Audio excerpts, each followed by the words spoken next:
So this person I got it introduced to right after George died told me he murdered his wife's rapist, and it was long after the rape and after a prison term. And I've never felt safe to tell the internet.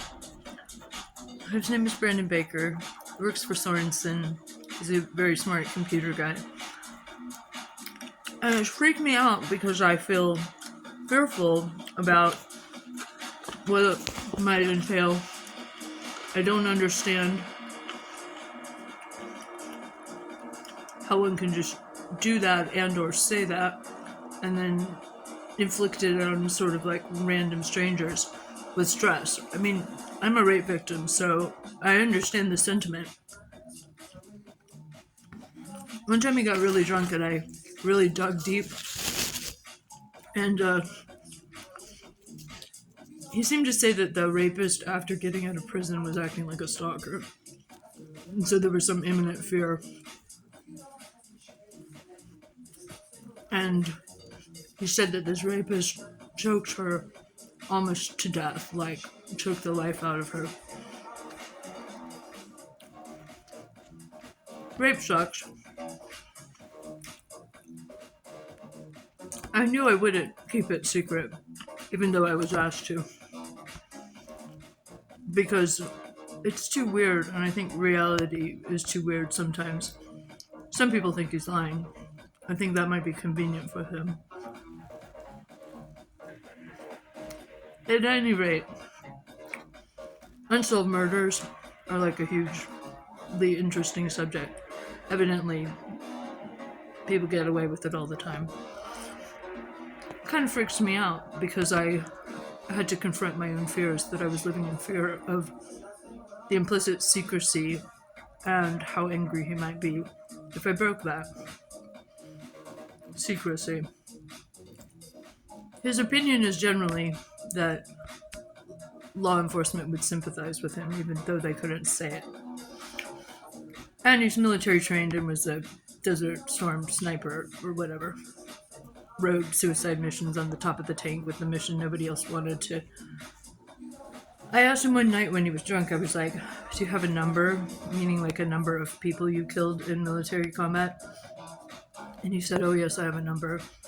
And it's pretty bottled up. I think like delving into the human psyche. Another way I've come to think of it is that it's all kind of a result of the war, that war damages people so much. This is good bread, lady, from Fernabums, the rosemary bread, thank you. But that war just damages you so terribly that you just don't come back and you're permanently damaged. And like the PTSD from war is really hard. I mean, I have PTSD from being kidnapped or raped, but PTSD from war is hard. My mom was a VA nurse. I think it's unhealthy for me to keep this secret any longer. I wish him a recovery, and I feel tormented about the suffering it could cause his daughter, who is still a minor. His other daughter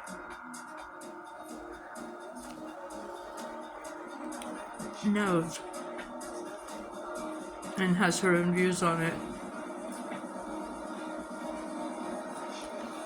The concept, Officer Randall called it trauma dumping.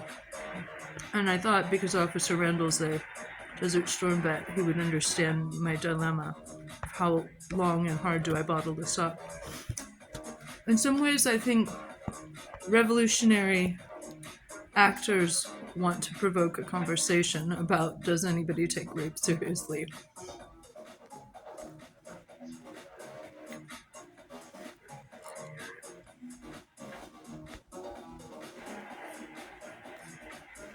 Oh, and he fell in love with me too.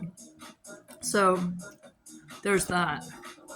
I'm clearly petrified. He's an attractive man. I want his knowledge of cybersecurity in my mind, even though it looks a little boring, but I mean, he's quite smart.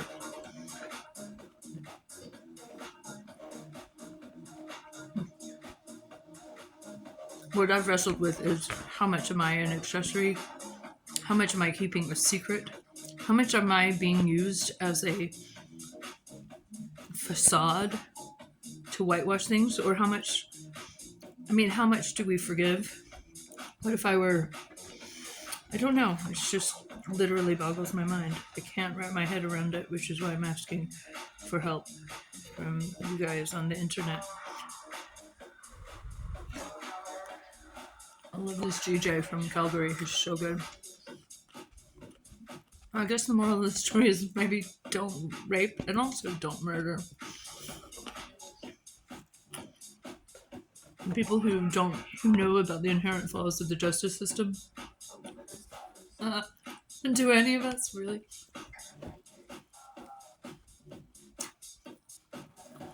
And if it were a lie, to be told to, like, it tormented me. One night I got him to graphically describe it. I mean, the first time it was graphic. The stories were slightly different details. And then, is it a fantasy that's just become so real? Do we know?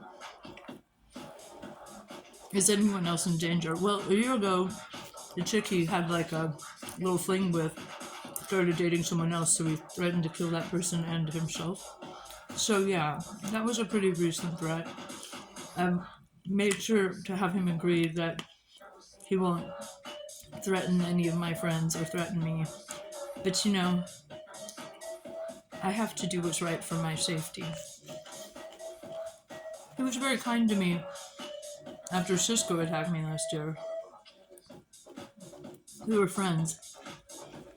He told me immediately, but I thought he was talking about the war, and he just said, I killed a man.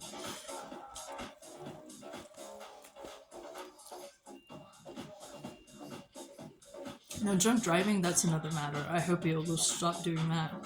What do you think I should do? Am I a hypocrite? I think I have to come clean and be honest that this is very, very troubling and fear-inducing, and that I don't like being gagged. I don't like anyone telling me I'm not allowed to speak about my life and my biography. My autobiography is that, yes, somebody told me something so horrific it has caused me much grief. I'm not a priest. I'm not bound by any secrecy, and I'm not a therapist. And furthermore, I'm a mandatory reporter to my own inclination to the internet. So, goodbye. Please be careful. Trust your instincts and watch for your red flags. And as much as I can pray about it, God, the universe, told me it is good to take care of our veterans.